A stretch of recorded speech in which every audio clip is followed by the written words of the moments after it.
યાત્રાધામ દ્વારકામાં ભગવાન શ્રી કૃષ્ણ સાથે તુલસી વિવાહનો ઉત્સવ ધામધૂમપૂર્વક ઉજવાયો। દેવઉઠની એકાદશી એટલે કે તુલસી વિવાહની ગઈકાલે રાત્રે ધામધૂમપૂર્વક ઉજવણી થઈ હતી।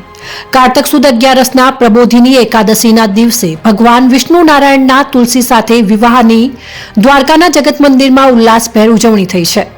માતા તુલસી સાથે ભગવાન વિષ્ણુના વિવાહ જોવા શ્રદ્ધાળુઓ મોડી રાત સુધી હાજર રહી ભગવાનના વિવાહનો અવસર માણ્યો છે। ભગવાન દ્વારકાધીશનો વરઘોડો સમી સાંજે વાજતે ગાજતે શહેરના મુખ્ય માર્ગો પર નીકળ્યો હતો। હિન્દુ કેલેન્ડર તિથિ મુજબ અષાઢ સુદ 11થી ઠાકોરજી શયનમાં જાય છે। સતત 4 માસ સુધી ભગવાન વિશ્રામ કરે છે, જેને ચાતુર્માસ તરીકે ઓળખવામાં આવે છે। હિન્દુ કેલેન્ડર મુજબ કારતક સુદ 11ના રોજ ભગવાન વિશ્રામમાંથી બહાર આવે છે।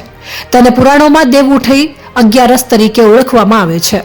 આ દિવસે ભગવાન શાલિગ્રામના લગ્ન તુલસી સાથે કરવામાં આવે છે। દ્વારકામાં સાંજના સમયે ભગવાનની શાહી સવારી નીકળી હતી અને વરઘોડામાં લોકો ઝૂમ્યા હતા। આ પ્રસંગે ગામના તેમજ બહારથી પધારેલા ભક્તોએ ભગવાનના તુલસીજી સાથેના લગ્નને રાત સુધી જગત મંદિરમાં નિહાળી ધન્યતા અનુભવી હતી। દર વર્ષની જેમ શારદા પીઠ દ્વારા જગત મંદિરમાં તેમજ નિજ મંદિરમાં તુલસી વિવાહનો પ્રસંગ ઉજવાતો હોય છે અને બંને જગ્યાએ ભાવિકો પ્રવાસીઓએ દર્શન કરી ધન્યતા અનુભવી હતી। સાથે જ ભગવાન શ્રી દ્વારકાધીશના વિશેષ શૃંગાર દર્શન પણ યોજાયા હતા। સાંજથી રાત્રિના 10 વાગ્યા સુધી શ્રદ્ધાળુઓનો પ્રવાહ જગત મંદિરમાં અવિરત રહ્યો હતો અને ભગવાનના લગ્ન માણવાનો અવસર પ્રવાસીઓ અને શ્રદ્ધાળુઓએ માણ્યો હતો।